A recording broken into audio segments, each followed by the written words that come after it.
Drivers, start your engines! Xfinity Series, time to go green here at Atlanta. This track is very unique, very abrasive. This racetrack's going to be a lot of fun for these drivers. I think we're going to see a huge battle between these guys. Kyle Busch is a game changer. It's over in Atlanta. Finally, Kyle Busch going to win at Atlanta Motor Speedway. What a beautiful Saturday afternoon at Atlanta Motor Speedway. Xfinity teams getting set for the second race of the year. Aerial coverage provided by Goodyear. Superior performing tires to face challenging conditions on the track and the road.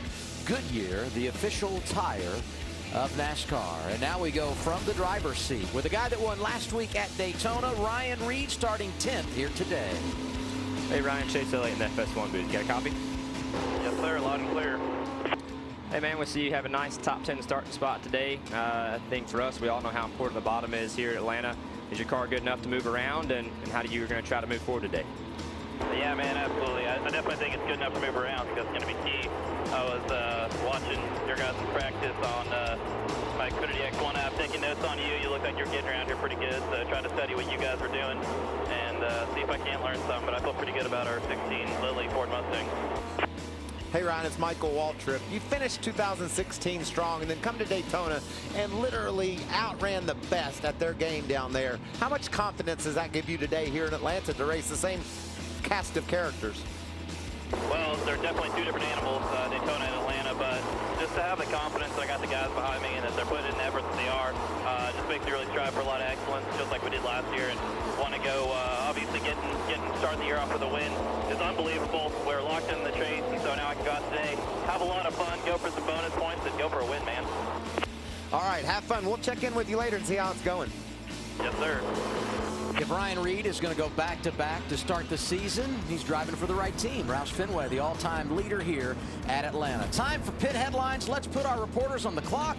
We start with Chris Neville. Hello, Chris. Hey, Adam, you know, last year at Kansas, William Byron had Kyle Busch on his radio, helping guide him to his first Truck Series victory.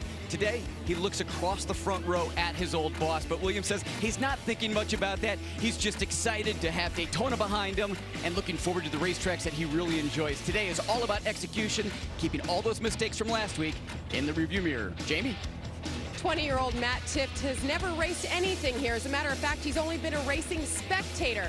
So in order to prepare for today's race, he spent 2 days in a racing simulator, and he worked out with the guys and practiced pit stops with them. He said number one thing today, be patient when the grip on those tires goes away. Matt? Jamie, whether it was at RCR, KHI, or JRM, no drivers had a bigger impact at dissecting and looking at ways to improve an Xfinity Series team than Kevin Harvick. That's his role here with Stuart Haas's new Xfinity program, and you couldn't pick a better guy when you look at his record here at Atlanta, 4 wins. They're hoping to evaluate and get some great feedback for the first of 5 races this year. Adam? You look over the years at Atlanta Motor Speedway for Kevin Harvick. What a great track for him. First career Cup win came here in 2001. Matt mentioned all the success in the Xfinity Series and starting on the pole here tomorrow as we look at the numbers at Atlanta. Right now 60 degrees, track temp at 89. It's going to warm up as the afternoon continues. Yeah, we're going to have 2 stages of 40 laps each, 40 and 80, and then a final stage of 83 laps. Pit window somewhere between 54 and 58 laps. That's for fuel. We're going to want tires about lap 5, right, Chase? At least, I think maybe even 2 or 3. So it'll be interesting. These crew chiefs have a lot on their mind today, trying to balance these pit stop stages, and only 5 sets of tires is not a whole lot. Saw Brandon Jones going to the back. He's in a backup car. Sophomore driver from right here in Atlanta, Georgia. And Dakota Armstrong also dropping to the rear. He hit the wall in qualifying earlier today. Brad Keselowski in the 22 car rolling off 3rd this afternoon.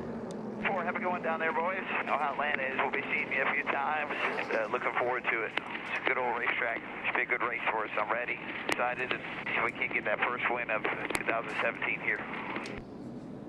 I said yesterday, give me Kyle Busch and Kevin Harvick, who have combined for the last 4 victories here. And Michael, you can have the field, and that makes me nervous because at 22, the double deuce pretty fast this weekend. Yeah, and I took the field, Chase. I think that Brad Keselowski can do something with him. It'll be really interesting to see how William Byron stacks up against these Cup veterans. I think we're going to see a bunch of Cup guys race to the front and stay there.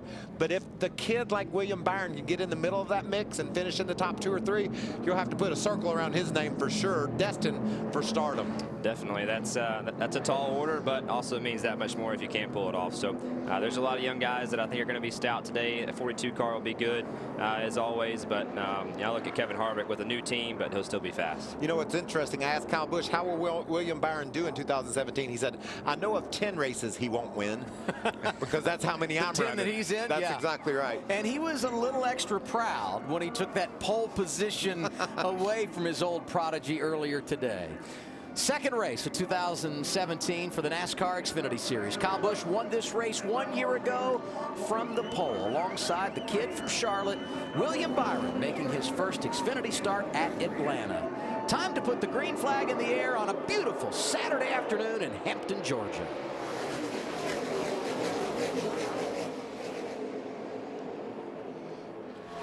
That outside line sure is hard to get going in here. It's very, very tough to do, and as we saw there, William had a little tire spin, so that's not uncommon at all. Look at Elliott Sadler already making it 3 wide off turn 2. We know that's a fast Chevy. That #1 car, issues in qualifying with a flat tire, he'll be racing toward the front. How anxious in the early stages on this surface side by side?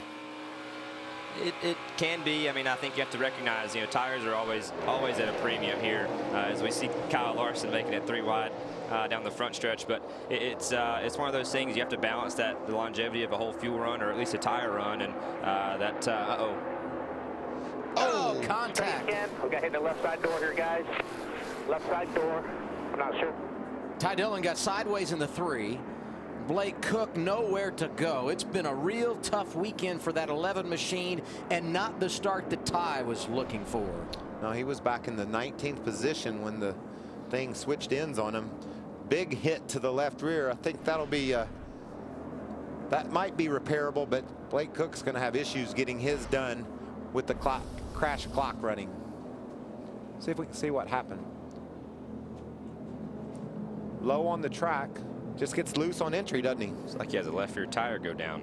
Maybe some contact on the start. Definitely could be. Yeah, definitely looks like a left rear tire going down, and obviously nowhere for Blake Cook to go. Yeah, he might have had that saved if not for Blake Cook coming along and simply could not avoid the contact. Blake was trying his best to get to the bottom and just couldn't quite get it cut down off the bank. Yeah.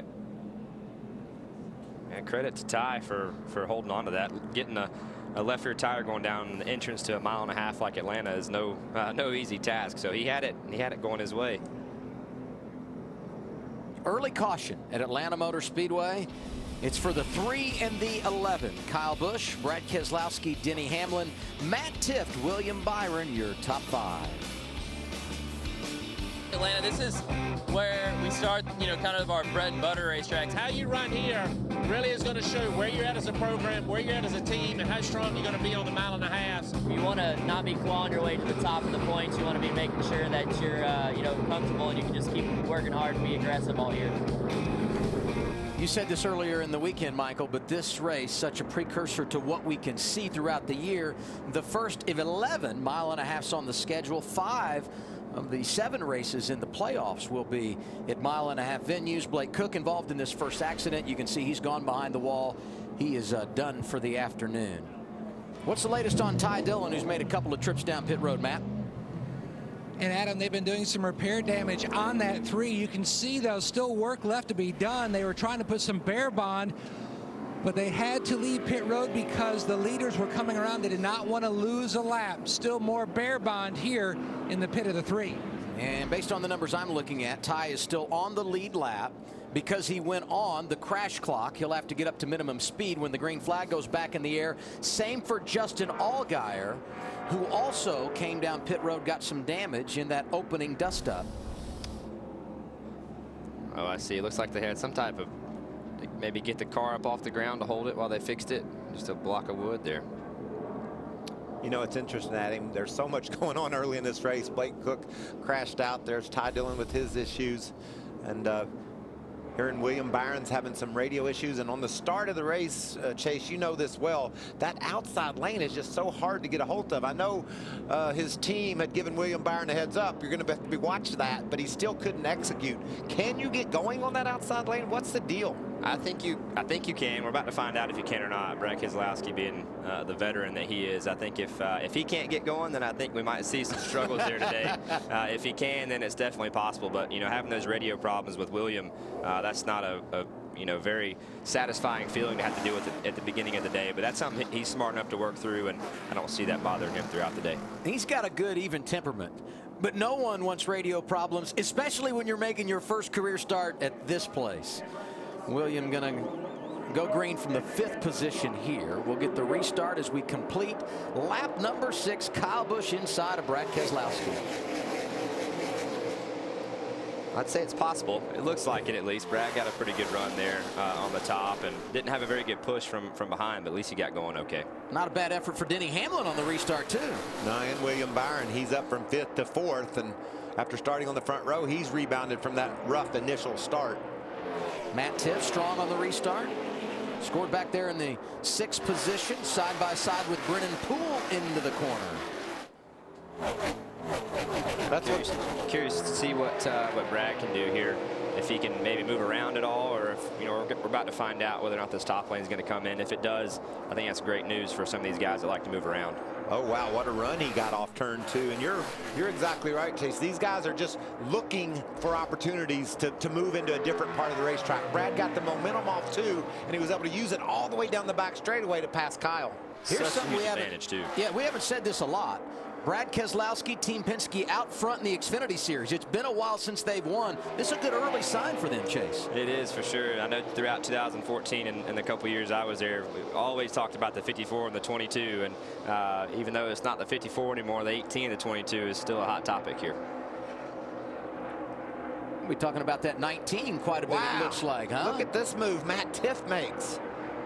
Does the same thing Brad Keselowski did off turn 2 with a lot of momentum and drives around William Byron. That's impressive.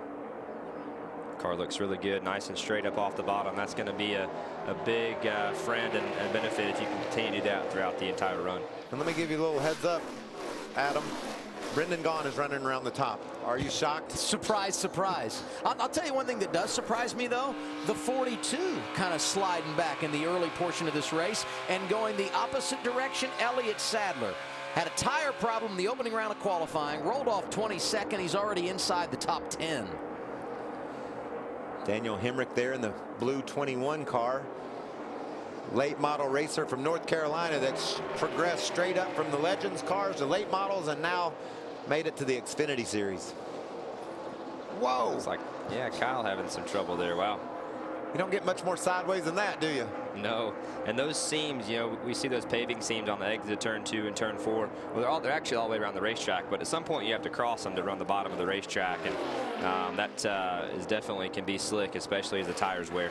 Did Brendan get in the back of Kyle exiting turn 2? They both lost a lot of speed there, and Elliott Sadler nearly with a moment as he goes below Brendan Gaughan. The popular word of the day is going to be, oh, because we're going to see a lot of cars sideways and a lot of cars bumping and banging. And we're only 12 laps in, thank you very much. Check out Brendan Gaughan as he exited turn 2, had a huge run on Larson. Larson didn't know he was there, slides up, or he knew he was there, just was out of control, tries to slide up in front of Brendan, and they make contact. It bent the right rear fender of the 42 car. Sometimes you can bend that fender where it actually isn't a bad thing, can't you, Chase? And that's so easy to do when you have a guy come in with a big run like that. That was definitely not intentional on Kyle's part. You can see he tried to leave a lane for Brendan to run the top, and just like I said, as you cross those seams, it's so slick, and just sliding up towards that wall a lot of times is kind of out of your control. Things have settled down just a bit in this portion of the field. Elliott Sadler picks off one more from 22nd to 8th in 12 laps. Pretty good, huh, Matt? Due to that flat tire, one less or two less heat cycles on his set of tires is the one of Elliott Sadler. And like you mentioned, he's pretty excited about how that car has moved from 22nd all the way up to 8th. Now, Elliott told me he and crew chief Kevin Mendry have been working on strategies. They may play some unique cards with the stages as far as possibly doing the opposite of some of the other contenders around them. And we're closing on the halfway point in this opening stage of the day. The breakdown here at Atlanta. 40 laps for the first two stages. The final stage will be 83. Brad Keselowski out front. We've had one caution. Blake Cook hit a sliding Ty Dillon. Cook went behind the wall. His day is done. He has been released from the care center. Ty Dillon, who went on the 5-minute clock. The crash clock is back up to minimum speed, so he will continue. And a look there at Kevin Harvick. Really a status quo day for him. Started right around that 10th position, currently scored 11th. Yeah, and I asked Kevin about the grooves around this place. I said, you'll be right out next to the wall, right? And he said, I don't think so. I think I'll run every lap in the Xfinity car right around the bottom. We saw Brad Keselowski and a lot of cars make some moves up top. How do you balance your preference for liking the bottom, but then see other guys trying the top with success? I think a lot of it is kind of tire dependent. And, you know, the top to me seems like it can be pretty aggressive on your tires. Sometimes can wear them a little quicker than you might see on the bottom. Kevin is a big believer in the bottom of the racetrack, as am I. Personally, I'm a big fan of being down there, but there are pros and cons of that, but he obviously makes it work really well, and I think it just really helps the life of your tire as we see these longer runs. We mentioned Blake Cook has come from the care center. He's with Jamie Little. And he's okay. His day is done after lap 2. What did you see? Oh, man, you know, we were pretty loose there at the beginning of the race. So it was on entry. I saw the 3 cars spinning, and I was trying to gather it up. I thought maybe he'd stay up there and I could sneak behind the bottom, but then he started coming down the hill, and I was on the apron and just couldn't slow down and miss him. So it's so unfortunate for my whole team, and everybody from Leaf Filter. But I'm so thankful for Leaf Filter and their loyalty to me and all the fans watching on Xfinity X1. So it's going to be a good race. There's a lot of racing left, and I wish I was out there. Thanks, Blake. Guy that did such a good job a year ago, made the playoffs, nearly went to the championship 4. Rough start for Blake Cook in 2017. So there's the leader, Brad Keselowski, nearly a second in front of Kyle Busch. Then it's Denny Hamlin, Matt Tifft, and William Byron, who completes the top 5. Solid effort early for the rookie, Chris. Well, Adam, you heard that he had got some radio communication issues there. He can hear the team, but the team cannot hear him. So the team is telling him, hey, when you're coming down pit lane, give us a thumbs up if the car is loose. Give us a thumbs down if the car is too tight. And when we ask you questions, give the car a little wiggle right to left if your answer is yes, and then just keep the car straight if it's no. But dealing with a race like today at Atlanta, how tough is it going to be to adjust that car? What do you think, Chase? To be honest with you, I think you know, I've worked with that group that William's working with today. They do a good job. Dave's smart on the box, and I think if he can just give them a general direction of what the car is doing, I really think they'll have a good enough idea of how to adjust it. As much as it seems like it'd be a big issue, I think that he can adapt and overcome that. You know, if they told me to wiggle it, if I had an issue, I'd say it's wiggling. I can't help it. It won't go straight. That is very true here, and we were just looking here. Wow, that's a close call. You kind of got to learn as you go here, right? I mean, you never stop the learning process at a place like Atlanta because the car's continually changing. They do, and definitely, as like I said, as the run goes along, these tires and the fall off is just so massive. I think that's why the drivers and teams love this racetrack so much, because it's something that you can change and you can move around a little bit.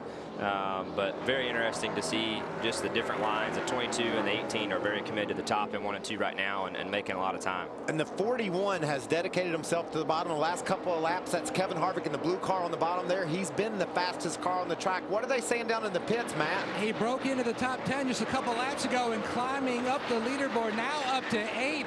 He was telling his team the car is excellent on entry, but it starts to go tight in the center when he wants to get back in the gas.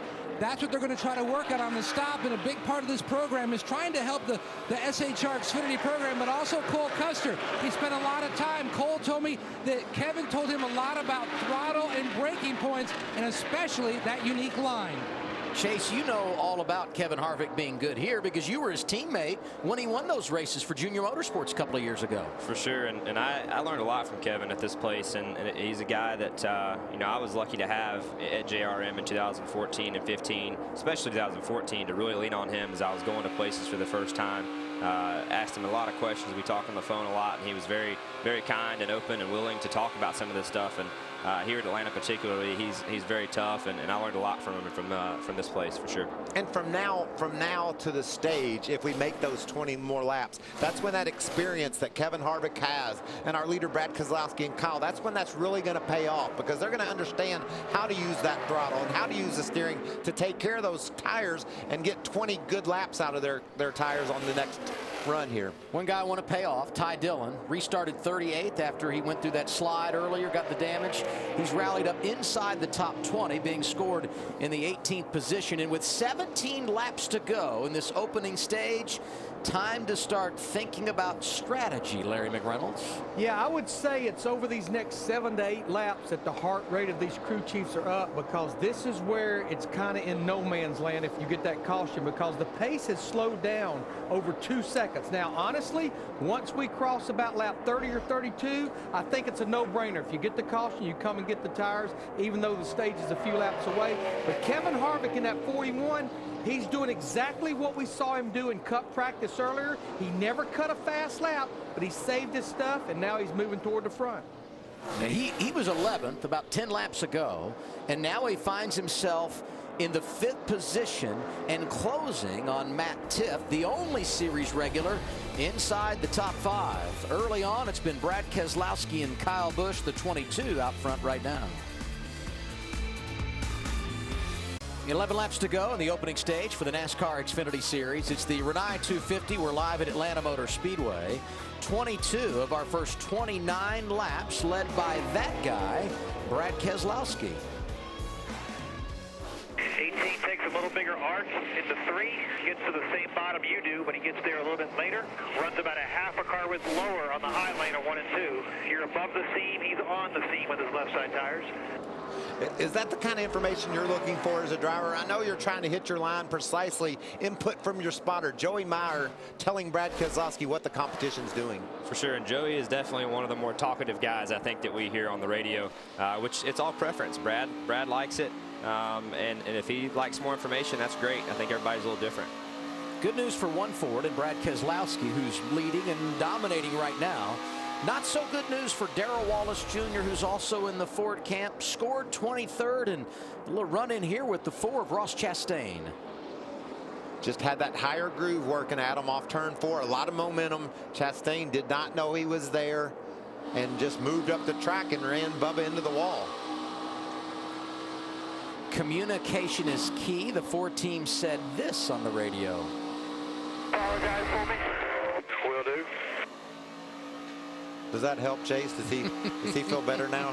I don't know that he feels a whole lot better, I'm going to be honest. That's a lot of damage too, and these cars are so sensitive. Any right side damage is very important. So hate to see that for Bubba, but definitely wasn't intentional. Just kind of one of those deals. Good news for Bubba, Chris, still on the lead lap, 23rd, so not out of the game as we close on the end of stage 1. Yeah, but not having the day he was hoping for. Yesterday in practice, he was very happy with his race car. Today in qualifying round 1, he was second quick out there, but said the car just got too loose as qualifying went on. Well, that's the same problem he's having with the race. He says he's hanging on for dear life right now.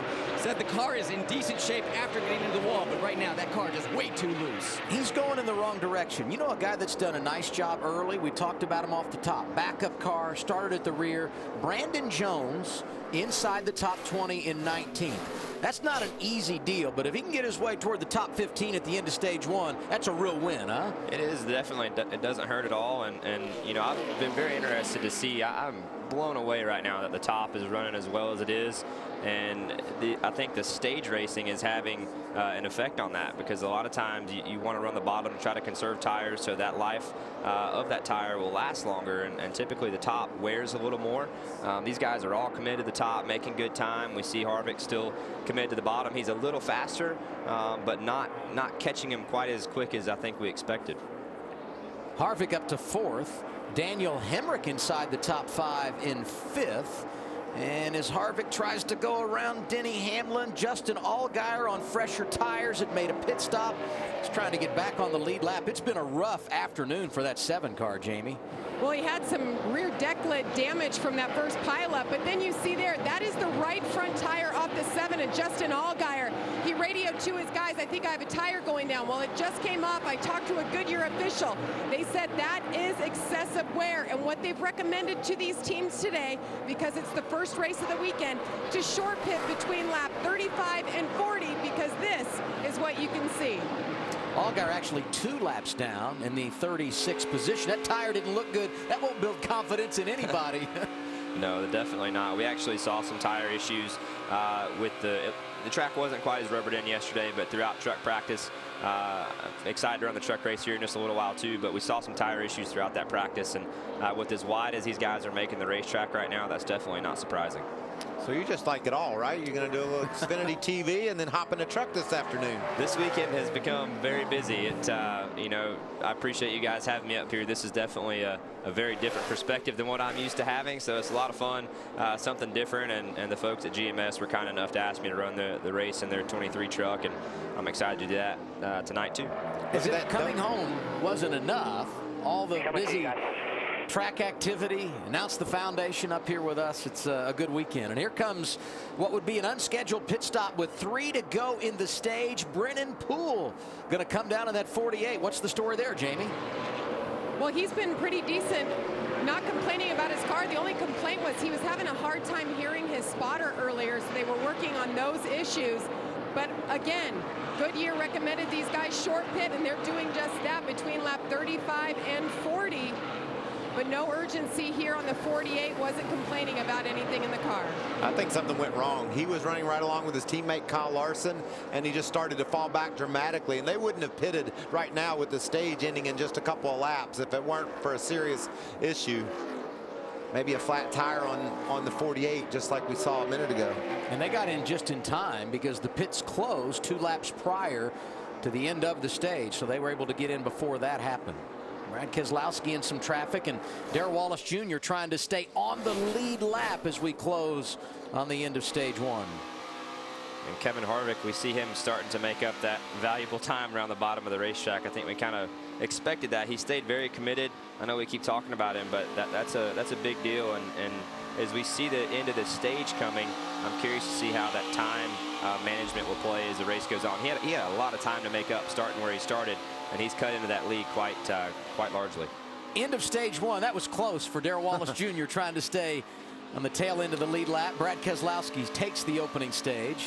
Second to Kyle Busch. Then it's Kevin Harvick, Denny Hamlin, and Daniel Hemrick, your top 5. Opening stage at Atlanta Motor Speedway, and now the caution comes out, signifying the end of this first 40-lap run.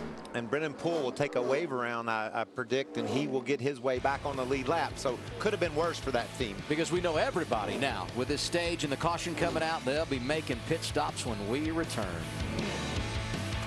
Stage 1 complete at Atlanta Motor Speedway for the NASCAR Xfinity Series. So we're just over 40 laps into this thing.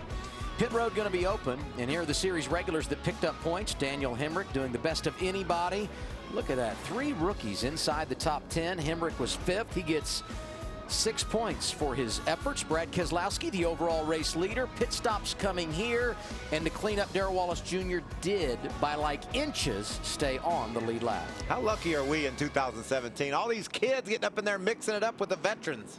And having great opportunities to do it at that, have some fast cars to drive, which helps a lot. Yeah, driving for some of the best teams. Let's get pit stops. Chris Neville, you're up first. And Brad Keselowski leading 35 laps, very happy with his race cars. In fact, he's saying, I don't want any changes, just 4 tires. Kyle Busch in that upper right box, he's saying his car a little bit too loose early in the run, later in the run, way too tight. Matt.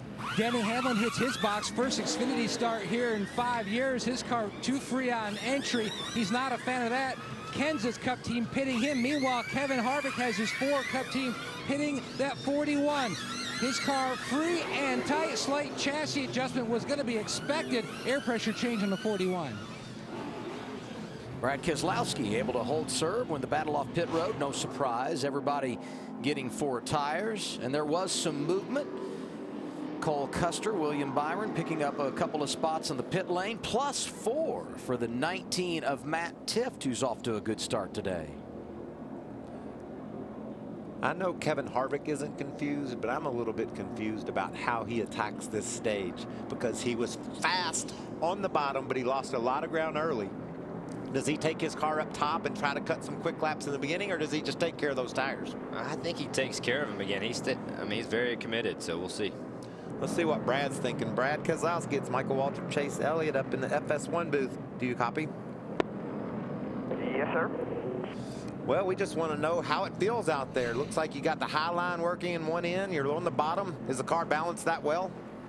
It's been pretty good so far. You know, it's hard to tell a lot, Michael, from this run because you're starting under qualifying tires, which are not the best with all the wear from all those laps. But so far, Discount Tire Ford running real strong compared to everybody else, and hopefully we can keep tuning on the balance. Greg Orr and the team are, I know, going to give it their best, and we can stay up front here. Yeah, hey Brad, this is Chase. Just us watching up here, I've been very surprised myself at how well the top lane has come in 1 and 2. Do you expect that to stay the same, or do you see it moving back to the bottom by the end of the day? Yeah, it's a big question mark. You know, we're all on old tires here, so I could see that changing a couple times back and forth. It's a big question mark for me. I don't know. Sounds good. You guys have a good day. Thank you. Brad Keselowski wins the opening stage. He joins us on FS1. He was with us for qualifying. He's on NASCAR Race Hub this week. He's loving that airtime. The fans loving the race so far at Atlanta. Here at the Atlanta Motor Speedway, we welcome you back into the Hollywood Hotel. Shannon Spake alongside Larry McReynolds. So we've watching Kevin Harvick move through the field, but I think the thing that stands out to us is 1, 2, 3, 4 Cup guys in the top 5. What does that say to you, Larry? Yeah, I can't say I'm totally shocked. I felt like experience would prevail, especially with the way this tire is giving up with this downforce package, but I love the way Kevin Harvick ran that stage, and we've got another one coming. He conserved for 20 laps, and then he got after for the last 20 laps right inside the top 5. And I think Cole Custer has been very impressive. You mentioned to me that he was talking to Kevin Harvick, his teammate, before this race started, so maybe he got a little veteran advice, Adam, from Kevin. And one driver we're going to have to keep an eye on, Shannon, as we begin stage 2, Daniel Hemrick. No doubt a fast race car. 5th at the end of stage 1, lost 10 positions in that pit exchange. He will restart in the 15th position, and Darrell Wallace Jr. going to start behind him after all that adversity he faced. And I've been real impressed with Daniel Hemrick during the first run here today, so see if he can overcome that. And then just the job that Custer's done, driven right up into the top 5. The kids, the young guys are really doing a nice job on this tough surface. Restart comes as we complete lap 47. Brad Keselowski choosing the inside lane. Denny Hamlin got a good start on that outside, but Kyle didn't. You can see he loses a couple of spots. He'll make them up, though. Look at that. It won't take long, but you know, got a good run on Kevin here. I mean, as bad of a start as Kyle was struggling to get, Denny, I think, bailed him out there. He had a great run and gave him a good push. How much of that run the 18 got is just being in that outside lane and that momentum that you carry off of turn 2? It is, and you're basically wide open through 1 and 2 as we see.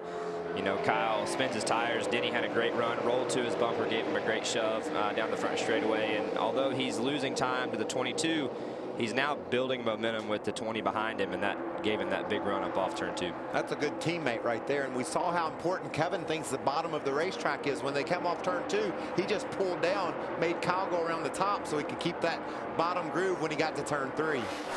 He wasn't going to give it up, that's for sure. He was fine with them passing him as long as it wasn't on the bottom.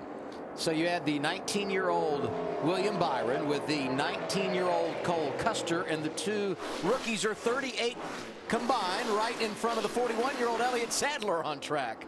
I'm sorry, if Elliott's watching this back, he's not going to be happy with that comment. Yeah, I remember back in 04, I think it was, I ran 3rd at Darlington to Kyle Busch and Brian Vickers, and on the last lap I added their age together and mine was more. I said I might ought to think about starting to do something else one of these days. It's just so impressive how prepared you guys are when you show up. Chase, we raced late models together a few years back, and I didn't even know you knew how to drive yet, and you about beat me then. But when you got to NASCAR, it was just impressive how much you knew about driving a race car, just from watching your dads growing up, right?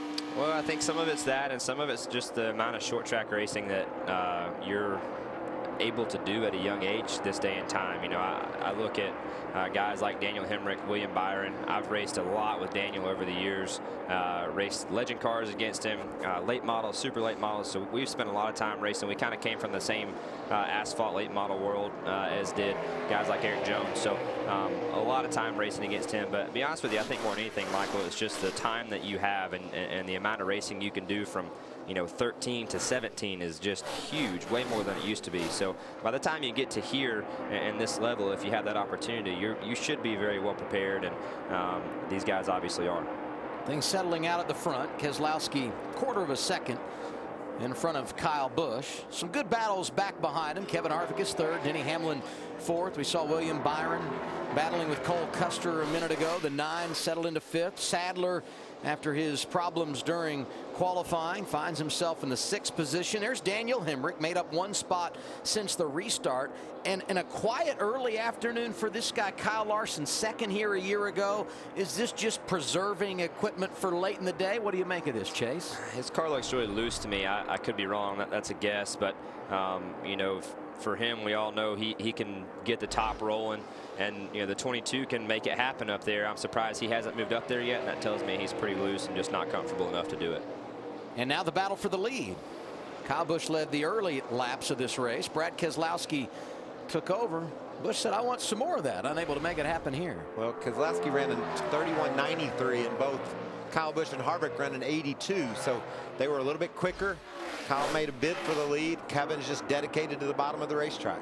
And Kevin is loving what he's seeing right now, because those guys moving around trying to take each other's air and take that downforce off the car behind him. He's staying disciplined, committed to the bottom, staying on that yellow line, and he's loving this, because when we get 15 or 20 laps into this run, if we don't see a caution, I could see him driving right by him with no problem. How's everything in the leaders camp, Chris? Adam, last year, I think just about every weekend we heard the drivers of the 22 car complaining that the car just didn't turn very well in the center of the corner. Talking to crew chief Greg Irwin today, he said, we did so much last year. We changed the chassis, we changed the aero, we changed motors, and finally we started finding speed. Talking to Joey Logano and Brad Keselowski, they like to say finding speed is like stacking pennies. Well, they finally have stacked enough. They've got some speed in that car, but we got a lead change. Yeah, he needs a little more speed right here, because Kyle Busch, big dive down to the inside, going for the top spot, cannot complete the pass. And like Chase said, the only people enjoying this battle for the lead more than Kevin Harvick are the fans, because they're enjoying a good race for the lead, but he's saying, you guys keep wearing those tires out and I'll come knocking. He sure is loving it. See 2 teammates battling here, all 4. Elliott has the bottom lane working nicely. Sadler started all the way back in 22nd, but has slowly worked his way to the front, and the guy that won our first 2 stages last week is in the top 5 for the first time today. What do you have for us, Jamie? And Austin Dillon there in the 2. He just came on the radio and told his team, all my gauges are flashing. It's not running right. We might be blowing up. They told him, just stay out there as long as you can, see if it sorts itself out. But he said the temperatures are pegged right now, and now he thinks he has a fuel issue. Well, that's not fun. Austin Dillon doing triple duty this weekend. Trucks, Xfinity, and Cup. We're thinking about a commercial break, and we said, wait a minute, we might get a lead change. We might have a 3-way battle for the lead yes. before we go to commercial. Look at these guys. Yeah, and Kyle, I'm impressed that, and I've said this as the day has gone along, but to run the top in 3 and 4 is not easy here, and he's making it work. I'm surprised. I think even to maintain the distance he is right there is almost a success. You saw the stat. Brad Keselowski has led 49 of 57 laps, but it's been anything but easy so far today, and it's getting a lot harder right now, because Busch is not the only one there. Kevin Harvick also right in his hip pocket. So as we go to break, because at some point we have to go to break, we'll go side by side so you miss none of the action. Kevin Harvick around Kyle Busch. He is second and stalking race leader Brad Keselowski.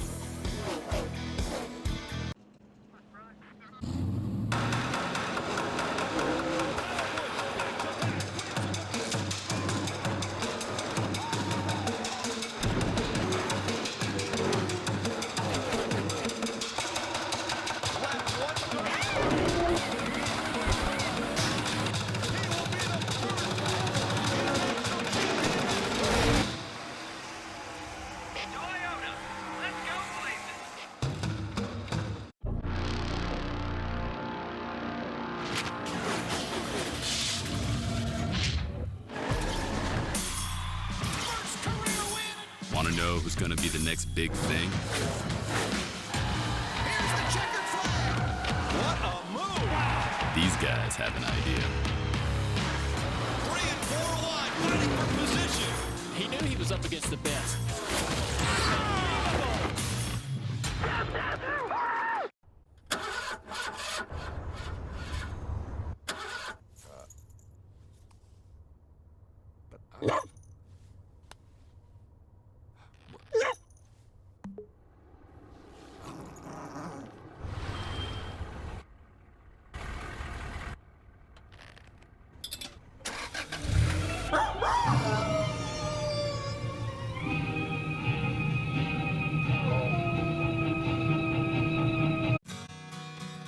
For generations, you've celebrated the holidays with Smithfield and our hand-trimmed, slow-smoked hams.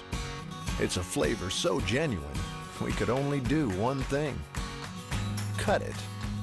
Introducing Smithfield Anytime Favorites, the legendary taste you crave, sliced and diced to satisfy your craving anytime. Flavor hails from Smithfield. Okay, that's a one-piece breast, $5. Pot pie costs you $5. That's a famous bowl, $5. Tenders for a $5, and that's my 2-piece original recipe, also $5. That's 5 real meals, each for $5. KFC, it's finger-licking good.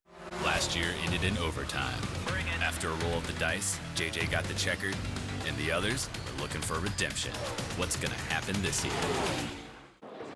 17 laps to go in our second stage here at Atlanta Motor Speedway for the NASCAR Xfinity Series. And I think this whole Stewart-Haas move from Chevy to Ford thing, it's going to work out. I mean, they won the Daytona 500.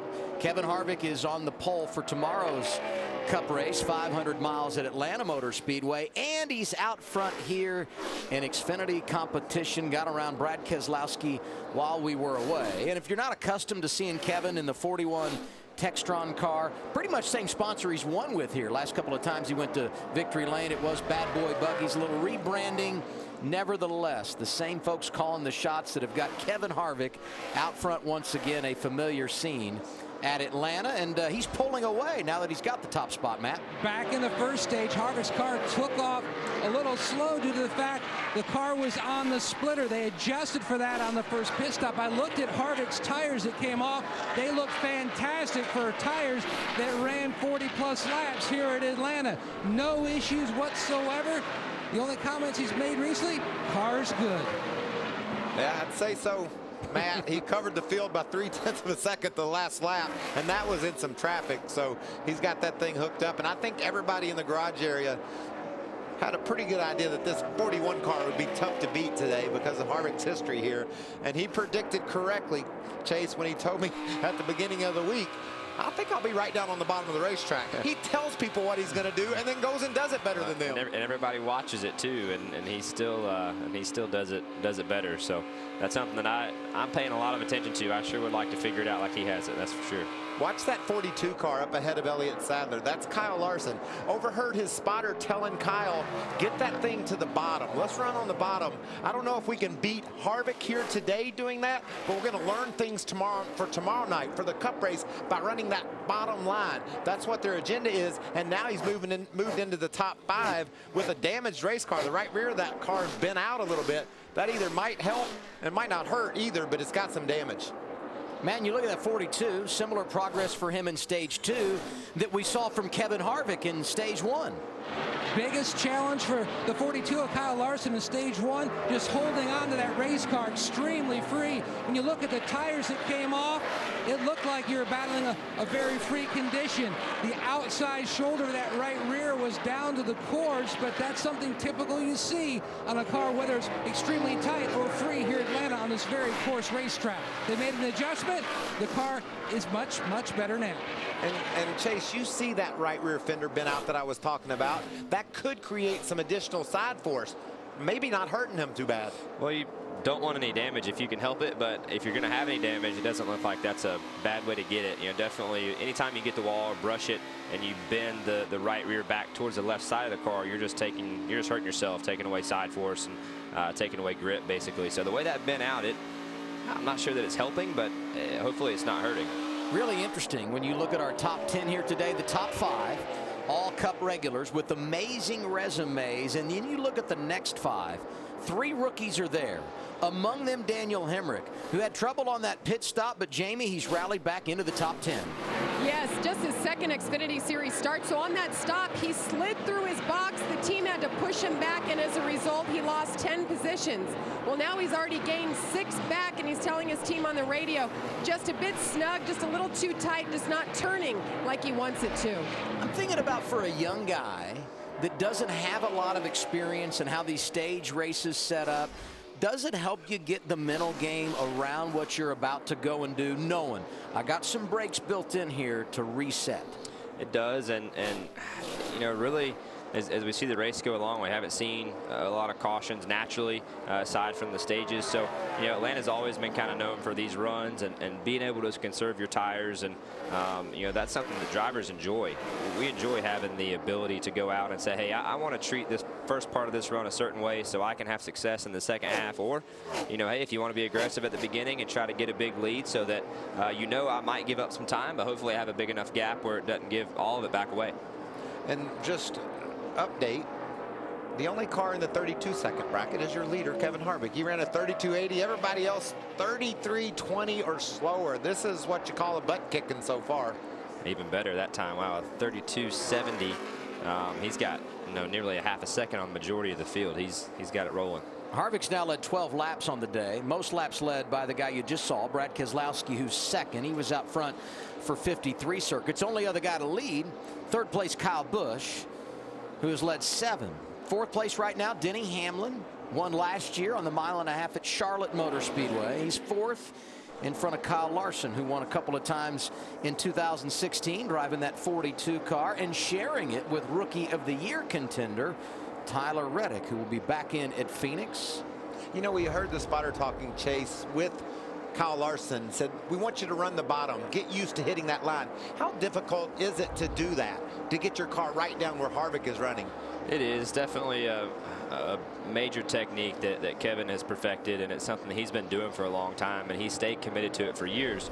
And a lot of the folks that have just now caught on to it in the past few years haven't had quite that experience in doing it. Even though they've been racing for as long as he has, they haven't just given that full commitment to the bottom of the racetrack. So, you know, one thing too about getting ready for tomorrow afternoon's race is, you know, the rule changes on these cars with the lesser amount of spoiler is also, you know, more so in the direction that we see on the Cup cars now. Been a good afternoon for Ryan Reed inside the top 12 after winning last week at Daytona, right in front of Matt Tifft. What's the story for the rookie out of Ohio, Jamie? He's coming off an 11th place finish at Daytona, and can you believe that was the best Joe Gibbs Racing finish in Cup and Xfinity? So this rookie came in here with his head held high, and so far in this race, car hasn't been exactly where he wants it, but he's been working on pit stops, and it paid off. On that first round of stops, he gained 4 positions, but right now the car's just a little snug. Matt? Brandon Jones had impressive speed in practice. A cut tire, a crash, forced him to a backup car. Then he struggled in qualifying. The team wasn't sure why.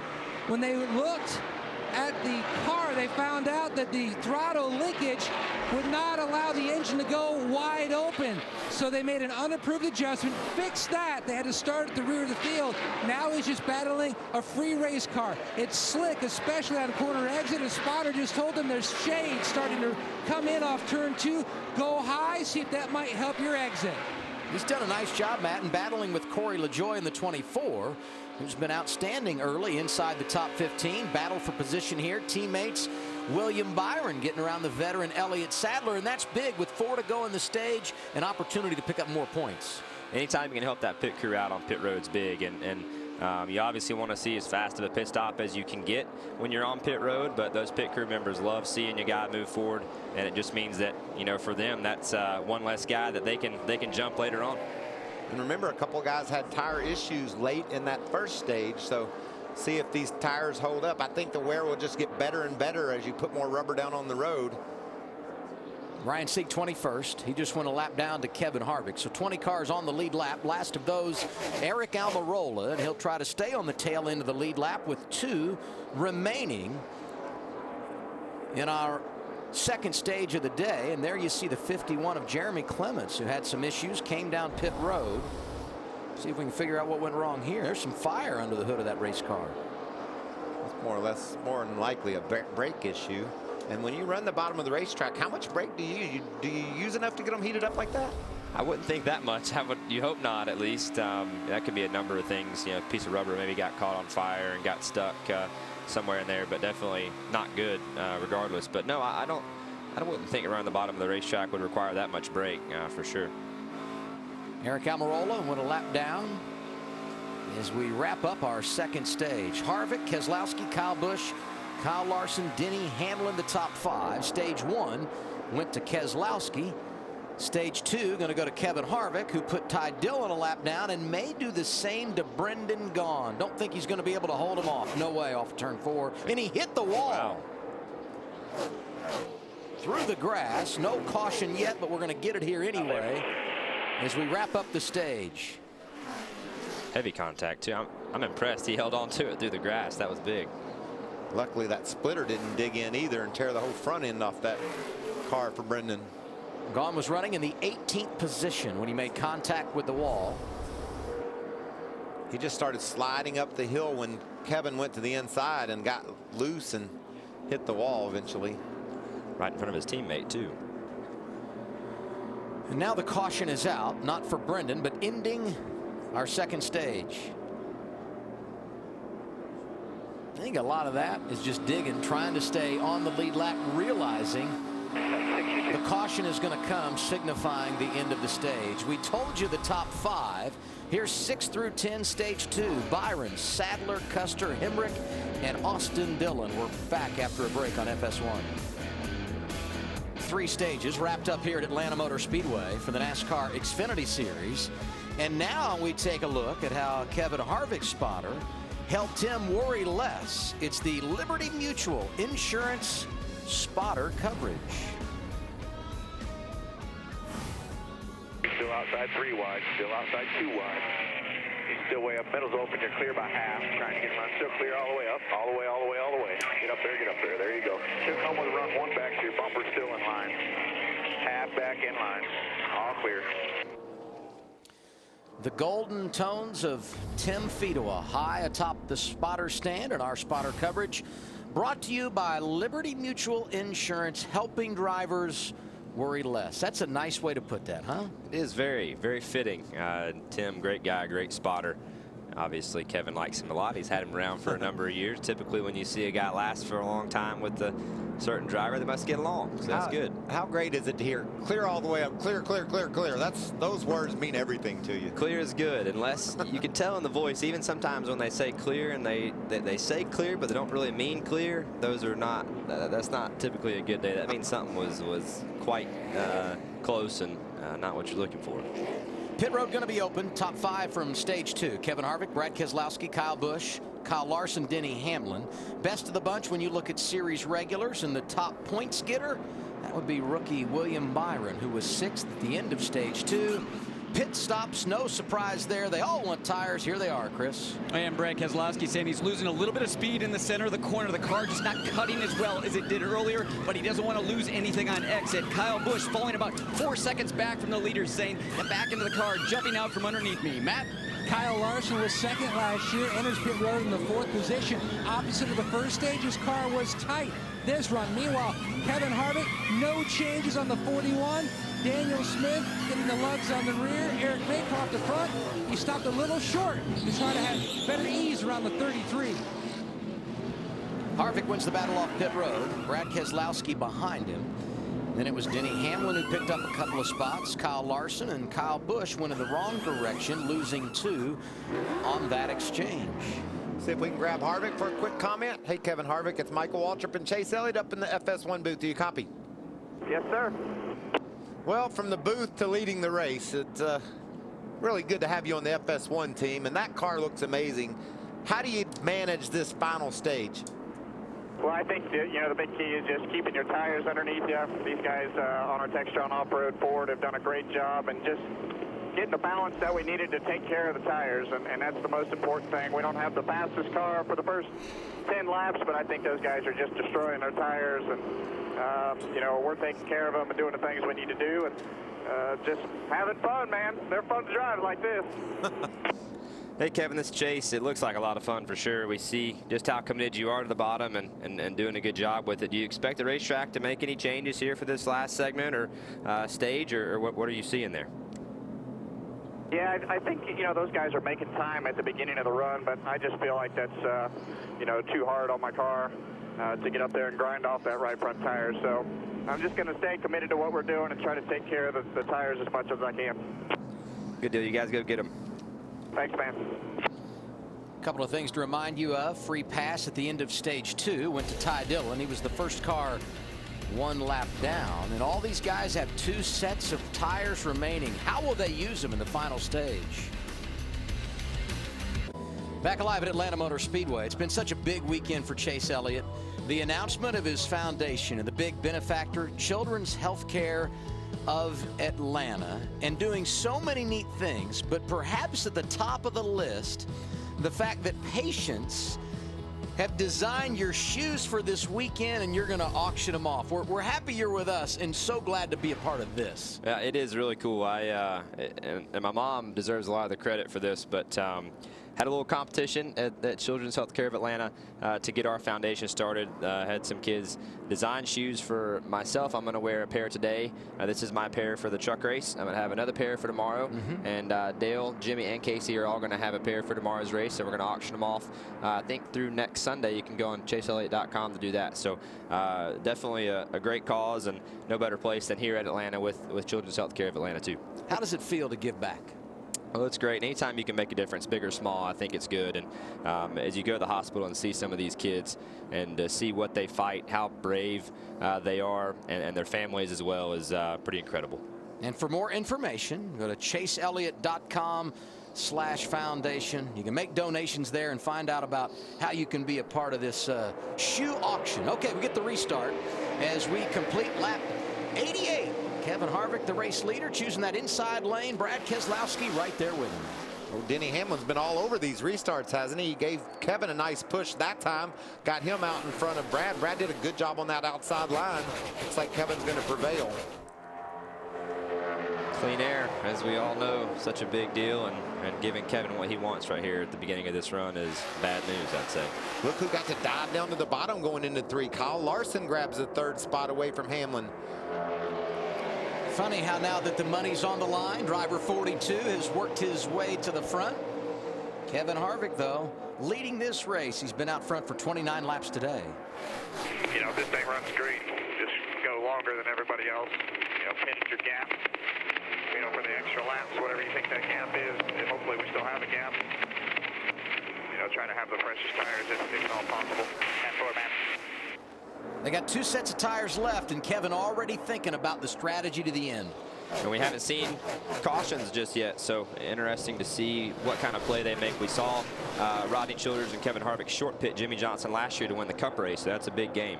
Larry, the strategy playing out just as you had hoped if you'd been on the pit box today. No question, and then there were 2, and that means 2 more sets of tires laying in these pits. Now remember, the fuel window is about 54 to 58 laps. I'm going to disregard that. I think good strategy would be to split this stage in half.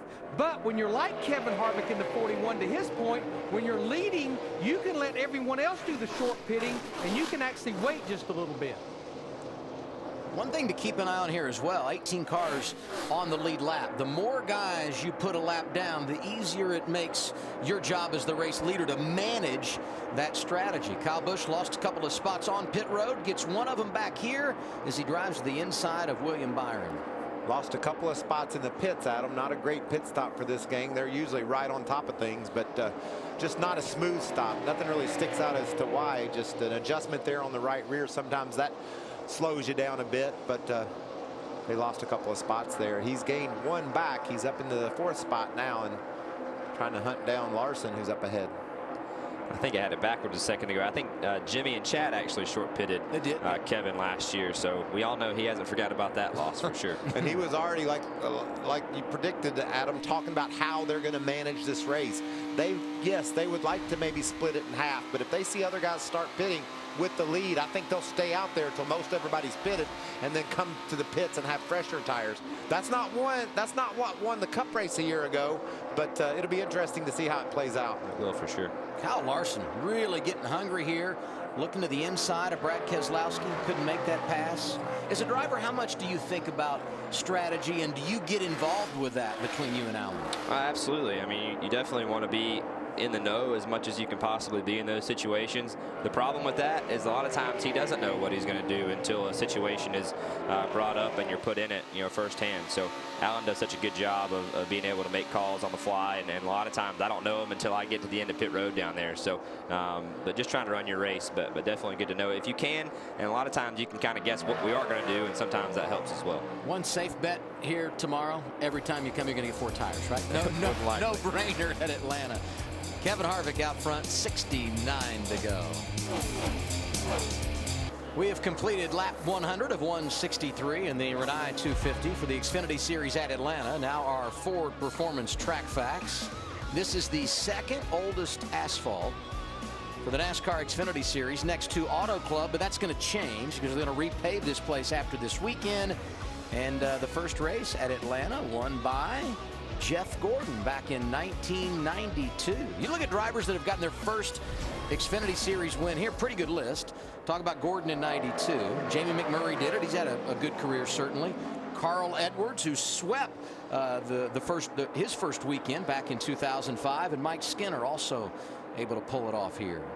So Kevin Harvick leads, Brad Keselowski is second, and Kyle Busch, who was strong early, finds himself in the 3rd position right now. How bad do you think Larson will be if I blitz him on the top? There's one way to find out again.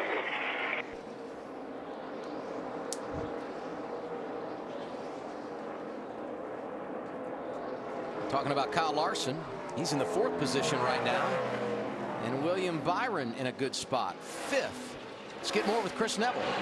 Well, this is the first weekend that Kyle Busch is working with crew chief Scott Graves. Graves won the championship back in 2015 with Chris Buescher, and again with Daniel Suarez in 2016. In talking with Scott, he said this week he reached out to Kyle Busch's Cup crew chief Adam Stevens just to try and figure out what's it like communicating with Kyle. What is he like in the race car? And he said nothing against those young drivers he's worked with the last 2 years, but he's just been amazed how much Kyle knows exactly what he wants in his race car. There's no guessing. Here's a developing story with his teammate, Denny Hamlin, pitting from 7th, 60 to go. This wasn't a part of the plan, Matt. Unscheduled pit stop for Denny Hamlin and the 20. Already going to work on the left sides. Going to look at those tires when they come off. You can see that it is unwound from the center of the carcass all the way to the shoulder on the right front, actually, of the tires that have come off Denny Hamlin's Toyota. I guess the good news is everybody else going to have to pit too, but Larry, can the 20 go all the way from here? It's just right there on the threshold. Remember, the fuel window is about 54 to 58 laps, but that's actually based off much quicker lap times than what we're running. I think he can make it to the end. And here's the other thing. The window is going to absolutely completely open, as it did for Jimmy Johnson a year ago in that Cup race when they got to the fuel window to make it to the end. That's going to open for sure here in about 5 laps for these guys. So what Denny Hamlin needs to at least cycle through these green flag stops. I'm just not so sure that the time on the racetrack versus the other guys is going to add up. You know, he might be able to make it on gas, but these guys are stretching out their fresh tires now, and then once they stop again, they're going to get to do that one more time, and he just didn't really quite take advantage of his set that he just recently put on. Another 10 laps and he would have been golden, huh? But just about 10 too short, probably. I'd say at least. Here's how it shook out for Hamlin. He's the first car, 1 lap down in 18th. Maybe a caution here, gets the free pass, and they can somehow manipulate things and get back in the game. Kevin Harvick, our race leader in Atlanta.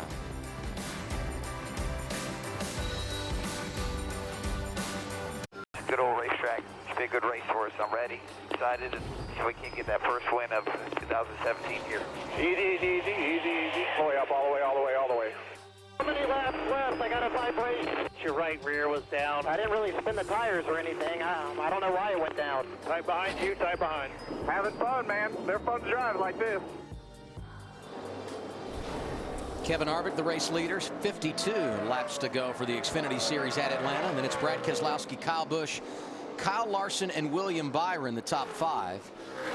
You know, Harvick was in the booth with us last week, had a good time, but you can tell he missed being out there. He's flexing his muscles here this afternoon. And Denny Hamlin, 18th now, 1 lap down. How they feeling about things? Can they get back in it, Matt? Adam, I spoke to one of the Goodyear tire engineers down on pit road. They looked at the right front that came off Hamlin's Toyota. They do not believe it was a significant wear issue. They believe it was something more. He ran over something, and how these tires are built, it's almost like it's come unwound, where it might have hit a thread in the tire, a piece of debris, and then it just slowly started to unwind, and then Denny felt the vibration in the tires starting to come apart. Let's give Goodyear some credit. They do such a good job of doing what they can. You know, in a lot of ways, they're put in a box some places, and they have to bring a certain tire to a certain racetrack. And you know, hey, we're racing. There's stuff on the racetrack. Unfortunately, you're going to hit things. I've hit things in the past. You have flat tires. That stuff happens. But I think all in all, they do a fine job of bringing what they can and trying to mix it up as much as possible and keeping everybody safe. You know, it's amazing too. They give you what you want. You want some fall off, we'll give you that. You want some tires that are durable, we'll give you that. Goodyear is amazing. Ryan Reed came in as the points leader after winning at Daytona. He's 10th here today and just went to 11th because the 00, Cole Custer, hopped back in the top 10, Jamie. Yeah, he's been battling for that 10th place spot. He's actually been top 10 most of this race. Of course, leaning on Kevin Harvick, his teammate this weekend, helped a lot. But the last run, actually in the last stage, he had a vibration, and they weren't sure what it was when he came in. The tires all looked fine, and that seemed to go away now. He's just a little bit tight as he rides around here in top 10. Just can't believe these rookies and how they're performing in and amongst all these Cup superstars, 4 of them inside the top 10, including William Byron, who's been 5th now for a good while. They are really showing how talented they are. They are, and like I said, I think that just comes back to how much experience you can have at 18, 19 years old is just far more than it used to be. And that's kind of the beauty of some of these series is around the United States that allow guys to race at a young age. This is a guy that's really been clicking off some lap times. You talk about late model racing and Legends car racing. Daniel Hemrick's done it all, and he's running in the 7th spot. Last time by 31:40. That's among the top 2 or 3 fastest cars on the racetrack. And Chase, how would you rank this Atlanta Motor Speedway in difficulty? We're getting ready to go to Vegas, where we know there's a lot of grip and an interesting banking in the corners. How does Atlanta rank as among the tougher tracks? I think it's up the list for sure, and I think a lot of it is just the amount of discipline you have to have as a racer. The asphalt's wore out, like we talk about. As racers and as teams, we love that. As I said before, it makes it a lot of fun. It makes it challenging. You have to have your cambers correct. You can't overwear the inside edge of a tire. So everything matters. But I just think that patience that you have to have as a driver to race here in some of these places that are wore out is tough. You got trouble. Back it down here, nice and easy. Car spun out.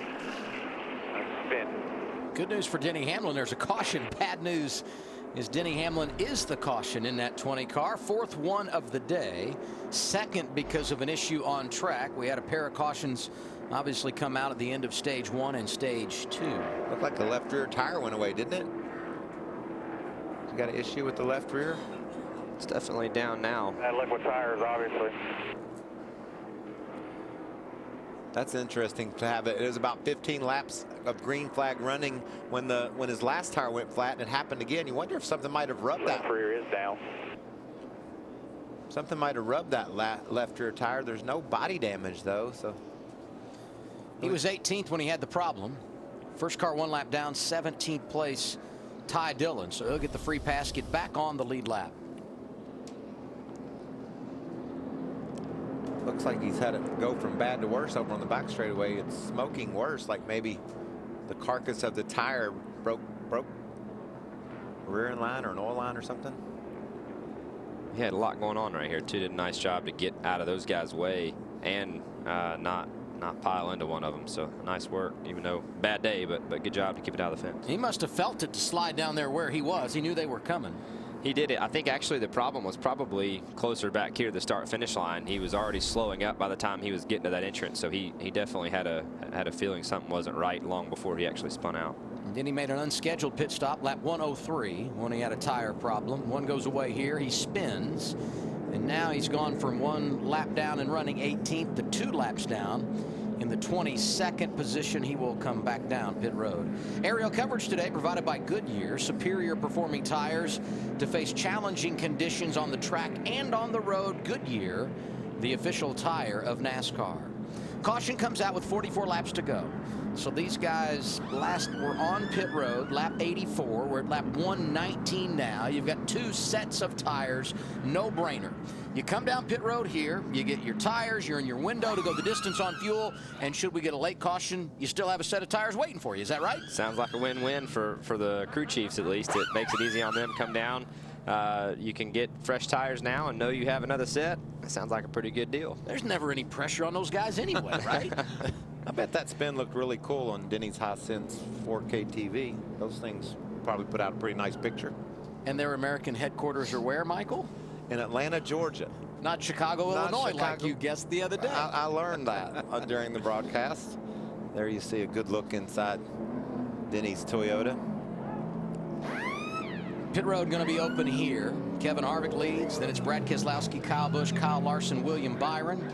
Elliott Sadler is 6th. 7th, Daniel Hemrick. They've had some issues on pit road today. Keep an eye on that 21 as he comes in from the 7th position. Behind him, it's Austin Dillon, Matt Tifft, and Cole Custer. Could very well be the money stop, Chris Neville. Well, Brad Keselowski said the car fired off better, but 10 laps into the run, still not turning well in the center of the corner, so we need to do more adjustments this time. Kyle Busch saying we definitely settled down the back of the car, but let's go a little bit further with that last adjustment. Matt. Unlike the previous stop, Kyle Larson's team is going to try to fix his race car.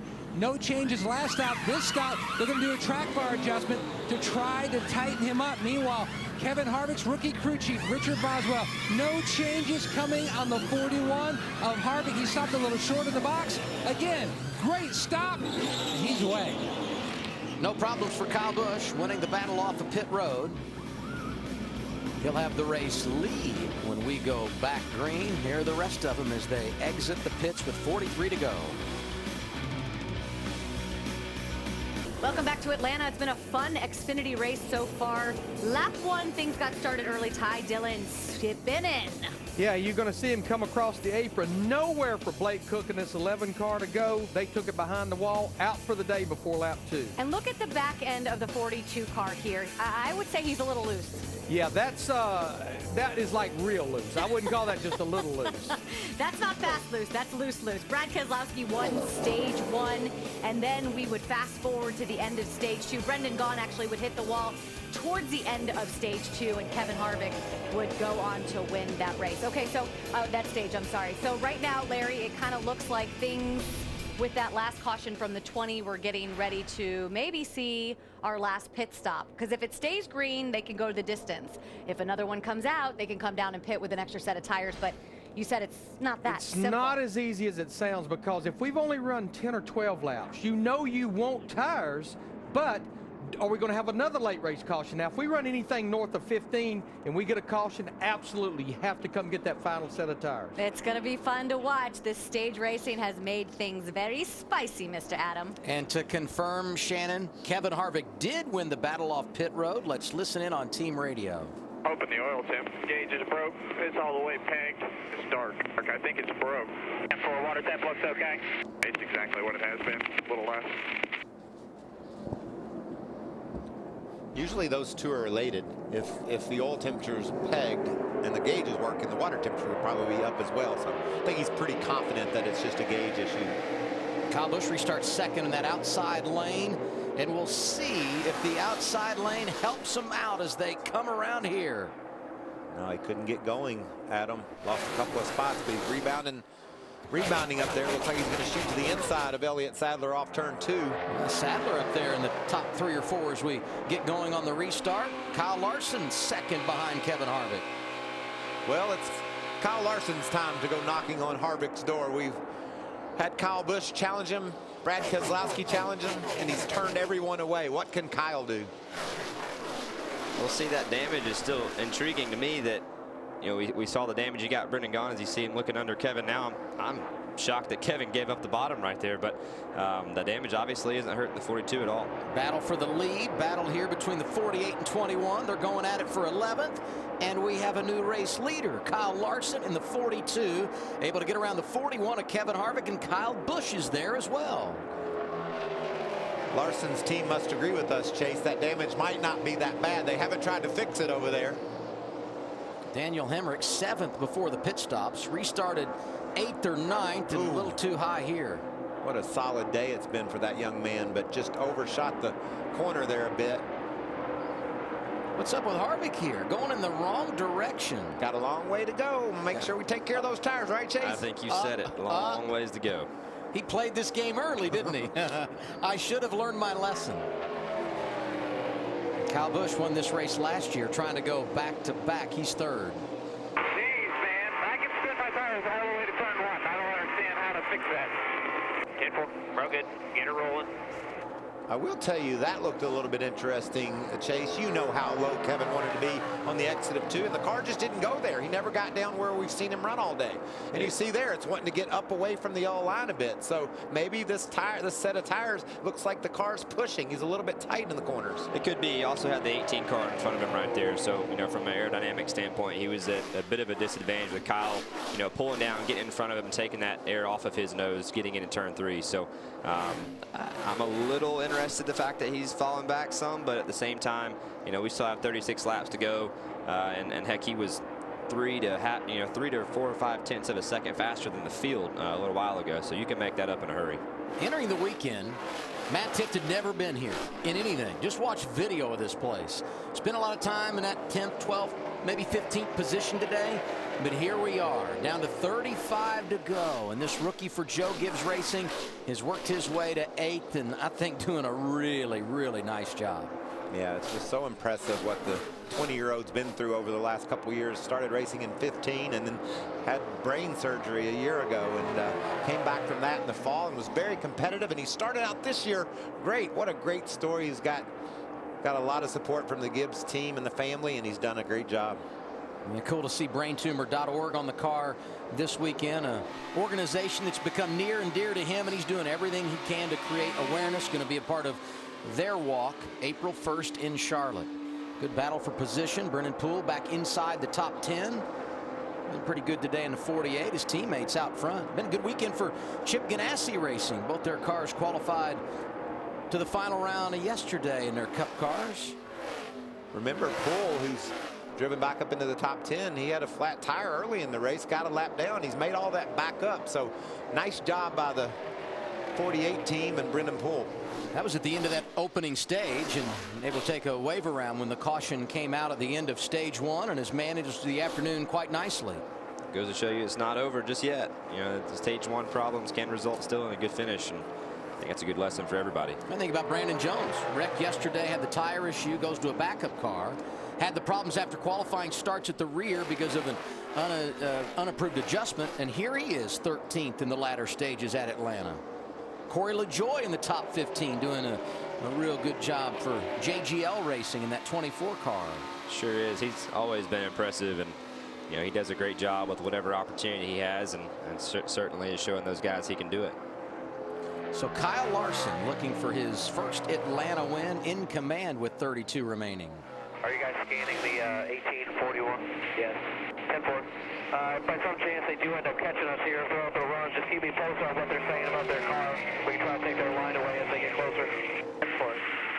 They've done a lot of driver coaching with Kyle Larson today, wanting him to run right down on the bottom. Said we've got to do that. We got to dedicate ourselves to that.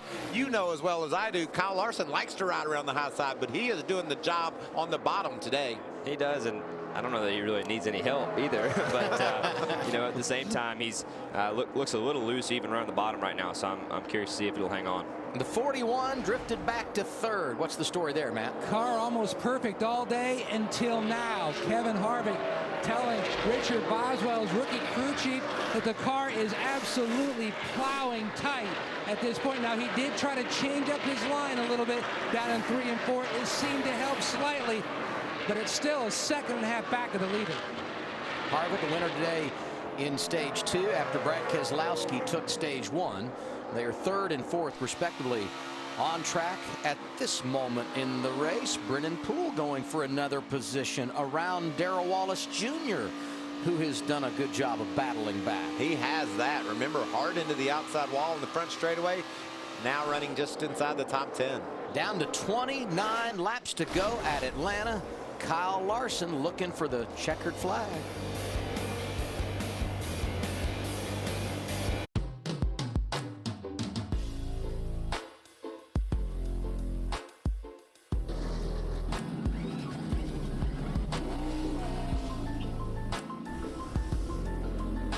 Fun afternoon so far at Atlanta Motor Speedway, the first of 2 right now, the NASCAR Xfinity Series with 25 laps to go. Kyle Larson out front. Up next, Camping World Truck Series. You can watch it all right here on FS1. Someone we haven't talked about in a while, Cole Custer, a lot of time in the top 10, 15th right now, Jamie Little. Well, when he came in for his pit stop, once he exited, NASCAR said they had too many men over the wall. Of course, the team disputed it. They watched their video back. They didn't see where the extra man was, but it held. The penalty was tail end of the longest line. Cole Custer restarted 16th, and Adam, he hasn't made up any ground. Well, he was in 10th position when he pitted, but you go tail end of the line, you got all those lap vehicles to pass. That makes it tough. I've been on both sides of those too. To me, either too many men over the wall, you either do or you don't. I'm not sure how that can even be close, but we'll see. Well, and you can tell once he got back in that traffic, it's just hard for him to make any progress. All right, this is from NASCAR's officiating system. Watch the tire, though. The one thing you have to keep an eye on is a tire. If someone... Is that it right there? Too much assistance with that tire in the opening? Yeah, I can't see. Maybe so. One of those gray areas. This car must have the best right rear tire in America, because he has been dead sideways since he took the lead, but yet he's still maintaining that lead. And Larry McReynolds, Kevin Harvick is saying he's plowing tight, but he's starting to close the gap. Yeah, I'm not sure he knows everybody's monitoring, scanning his radio. But let's go back to Cole Custer. Even though there's an opening there, you still have to treat it like there is a wall. And that guy did have a foot that would be like over the wall, so that's the reason it was too many men over the wall. Well, and that's just like in football. If your foot's on the line, you're out of bounds. You know, there's rules. All right, caution. 21 to go. Kevin Harvick makes things interesting, huh? Harvick's going to need an adjustment. 78. Either an adjustment or another set of tires. We've seen that change from time to time. Well, there's no question, guys. We've run roughly 20 laps, and there's going to be under 20 to go. Use that last set of stickers right here. I'd say pit road will be a busy place. Everybody 4 tires. All weekend long, Larry said, if I'm the crew chief, I'm going to get my first set of tires at the end of stage 1. I'm going to get my second set of tires at the end of stage 2. We go to that final stage. Caution comes out. I'm going to get one set, and I'm going to save another set. This guy is living right down there. He knows his strategy game. He's won a race or two, I think, on the box from what I remember. So, hey, it's worked out good for the crew chief so far. It would be hard-pressed to see somebody stay out with only 20 laps to go, but we'll see. Yeah, our statistician, Russell, was questioning Larry McReynolds' crew chiefing, and Larry hit me in my ear and said, ask Russell how many races he's won sitting on a pit box. Larry McReynolds can get the job done.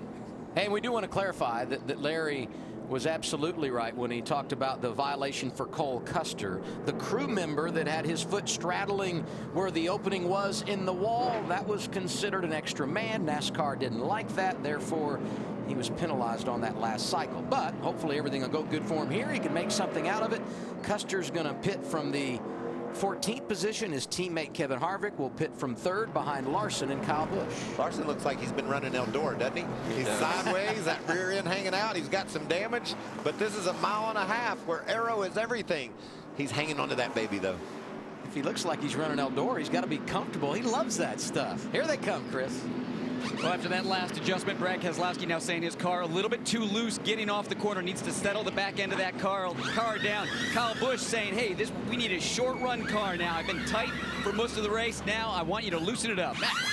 3 of Kyle Larson's last 5 wins in Xfinity came on a mile and a half. His car started to free up as that run continued. No changes. Meanwhile, 2 changes on the 41 of Harvick. Mike Morneau, the carrier, making a chassis adjustment.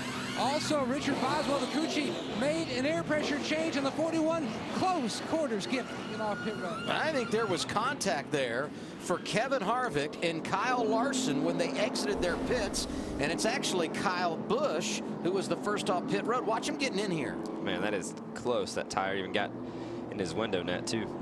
Those crewmen, they're something, aren't they? Just standing there right in position to do their job. And watch exiting. How much damage is done to the front of this 41 car? None. He's good. Good to I go. thought for sure there was good contact there, and I'm not sure they touched it all. The guy that won it last year back out front is Kyle Busch. At your side. I'm busy too. It's fine.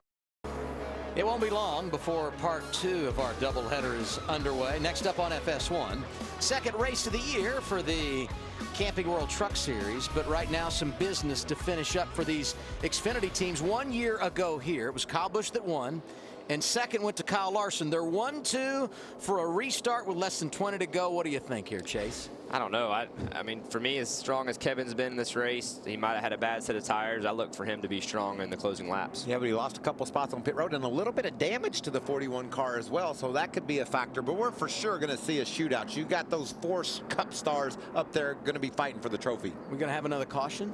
I think not. I think we just race it hard and clean. There's so much room out there. The groove is wide. You can go where they're not. We'll see how it plays out. Kyle Busch trying to go back-to-back here at Atlanta Motor Speedway. Going to get the restart with 16 laps remaining. We talk about the guys on the front row, the Kyle and Kyle show. Brad Keselowski joined on row 2 by Kevin Harvick, who was very good in the middle stages of this race, led more laps than anybody. Then it's Elliott Sadler, Austin Dillon, Darrell Wallace Jr., Matt Tifft, William Byron, Brennan Poole, your top 10. Here we go once again.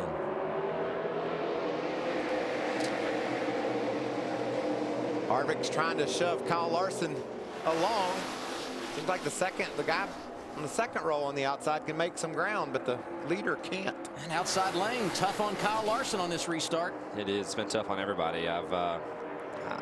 Michael and I were just talking as to why that is, and I really don't have a good logical reason as to why that is, but it's tough nevertheless. Darrell Wallace Jr. making some things happen late in this race. How about a rebound there? He rebounded off the outside wall in stage 1, and now he finds himself racing in the top 5. His teammate also in the top 10. Ryan Reed is 10th. Right behind rookie Daniel Hemrick. William Byron is up there. Austin Dillon in the mix. Harvick is slid back to 6th now. He's dropping low on the back, trying to block. And look at this battle for the lead. Keselowski got up on the tail end of Kyle Busch, but could not make it happen. William Byron around the outside, trying to take advantage of Austin Dillon down low. Byron really starting to do some positive things as we go under 15 laps to go. He's 7th right now. Chase, do you think this track could have tightened up on Kevin with the sun setting? I see turns 1 and 2 is now with some shade down there. Do you think the track changed on him? It could have. You know, I didn't really see the racetrack change a whole lot yesterday throughout Cup practice and then getting in the truck. To me, it stayed pretty consistent. Now, there's a lot of rubber on the racetrack, a lot more than what we had yesterday. So very well could be. And also the sun going down in 1 and 2. Not only is it shading the racetrack, but also is about to get in these drivers' eyes as it sets. A 41 car certainly not where they want to be right now, Matt. Richard Boswell asked Kevin Harvick about the damage to the fender, and Harvick says, I do not believe that I got into him leaving. He said, no, when you were entering your pit box, your left front fender grazed the tire that Aaron Shields, the carrier for Kyle Larson, was holding. So slight cosmetic damage, and guys, you know, a little bit here can be an awful lot aero-wise.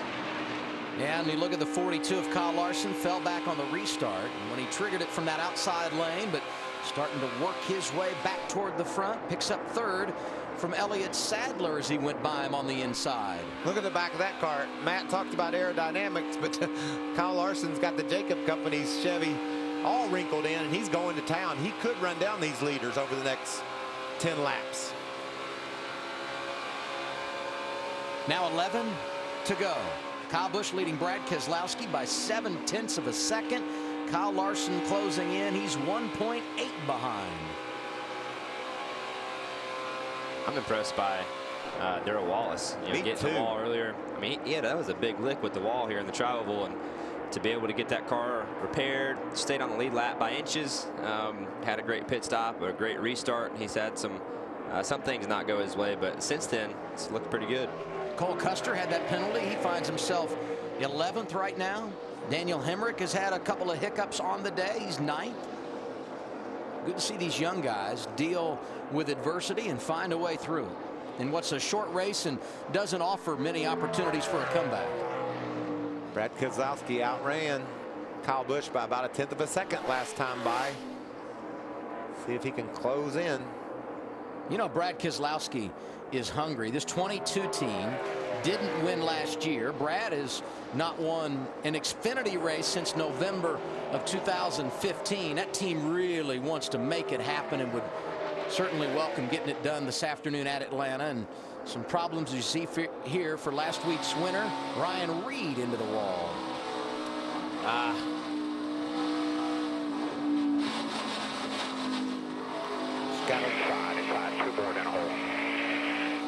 Got a little loose when he was up top and didn't have any room for error. Look at Bubba. He's coming after. Not done yet, huh? No, he's coming after Elliott Sadler. This is a strong car. Harvick's peeking his nose in there.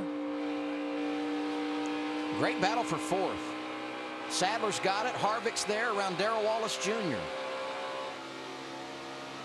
I think anything inside the top 10 for Darrell Wallace is going to be a win for those guys today. Hitting the wall like he did, coming back from that. And I know he just got passed by a couple guys, but I think that's still pretty impressive.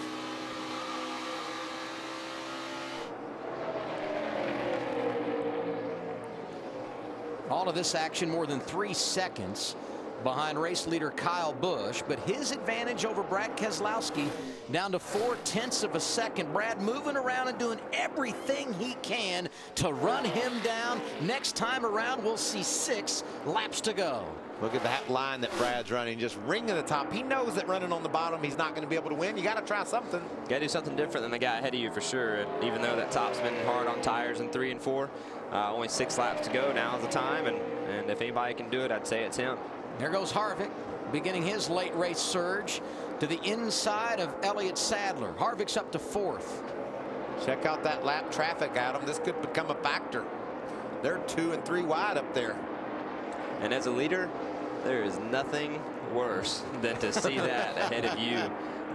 You know, those guys are fighting for every spot they can get to. But, man, when they're racing side by side like that and you're catching them as fast as Kyle is, that's never a good sign because, I mean, Brad is just right there. One little hiccup, and he's got to run. 5 remaining. Lap traffic a factor. High side for Kyle Busch. Keselowski looking down low, and you see the stat here. Dating to 2013, Keselowski, Eric Jones, and Kyle Larson each have finished second to Kyle Busch on 4 different occasions. Look out. Maybe a little contact there. Busch pushing him out of the way. And Keselowski getting trapped. Look at that move. Wow.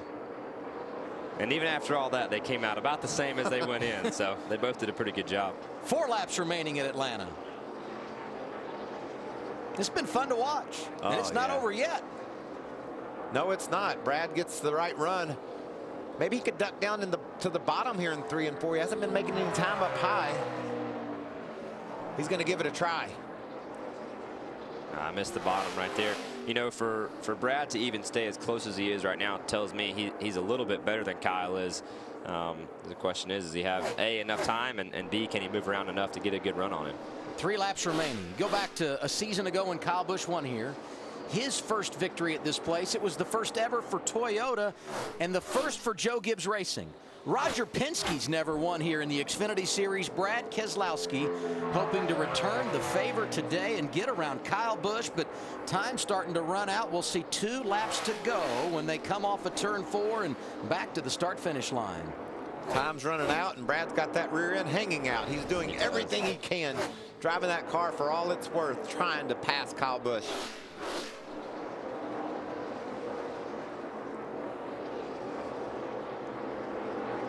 He's dealt with a lap traffic. might be the last bullet he's got to dodge as Kyle Busch looks for another win in the Xfinity Series, trying to go 1-0 in 2017. It hasn't been an easy task for him today, though. This is not the typical dominant performance we usually see by him. So he's done a great job getting his car turned around and one to go. White flag is out. Sponsored by Credit One Bank. About a mile away from his 87th career victory, Kyle Busch out in front of Brad Keselowski. We talked after practice yesterday, Chase. We didn't see a clear-cut favorite, and you're right. Kyle Busch just worked hard all day long to get himself in a position to do this. Took Kyle Busch a long time to get his first Atlanta win. It came last year. Now he's going to go back-to-back. Kyle Busch in a familiar place, victory lane at Atlanta Motor Speedway.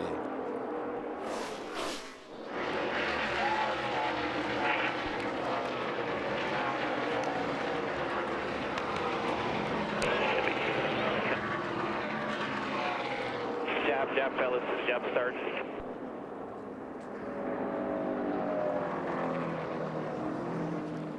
Stage 1 today went to Brad Keselowski. Stage 2 to Kevin Harvick. And at the end of the afternoon, celebrating once again, is Kyle Busch. I think this crew chiefing thing's going to work out for Scott Graves. He seems to have a pretty good hand, doesn't he? I mean, a couple of years ago, he wins the title with Chris Buescher. Last year, he does it with Daniel Suarez. He moves over kind of to the all-star team where he gets to work with the best of the bunch, and already he and Kyle Busch creating the magic. Yeah, until earlier when you guys said that, I didn't realize he had won back-to-back championships. That's pretty cool. I wish I could say he hadn't won that one in 2015. I'm sorry. We were behind him in 15. Obviously not close enough, but did a great job with Kyle today. And Kyle sure does know what he's looking for in these cars at any racetrack, and especially here at Atlanta. I like to look at these results, guys, and think about our Xfinity Championship that we're going to be racing for all year long. We've got Elliott Sadler, the veteran, Bubba Wallace right there in 6th. William Byron, the kid, in 7th. It's going to be a great fight all year long between the rookies and the veterans. Hemrick with the top 10. Cole Custer up in the top 10. Had 4 rookies finish in the top 12 today. Brandon Jones with a great effort to come back to 14th. And a scene that has become so familiar in the NASCAR Xfinity Series. Kyle Busch celebrating, doing the donuts, and grabbing that checkered flag. And we remind you, he's going to try and sweep the day. He's going to run in the Camping World Truck Series. Chase against you, Austin Dillon in that race. A star-studded field when we go green a little bit later on. I'm excited to get going. It's going to be a fun afternoon for these fans that are here that get to see 2 races in a row, and for those of you watching on Fox Sports 1 as well. So I'm excited to be a part of it. Like I said, you know, I got asked to run Atlanta. I said, why not? Let's do it. And our truck's been pretty good, so I hope we can put a good afternoon together. Great having you here with us. Congratulations on all the wonderful things that are happening, including your foundation. Good luck later today in the truck, and especially tomorrow in that Cup car. Okay? I appreciate it. Thank you guys for having me. Hope we can do it again, and you guys have fun up here. He's going from the tie to the driver's uniform, and we'll see if he can get a checkered flag later this afternoon. So it's all over at Atlanta Motor Speedway for the Xfinity Series. Kyle Busch able to come from behind and get the win. See you, bro. Good job. Back at Atlanta Motor Speedway, when Kyle Busch won here a year ago, he dominated, leading 119 laps. Not as dominant today, but out front when it mattered, he's a winner again. Let's go to Victory Lane and Matt Yoakum.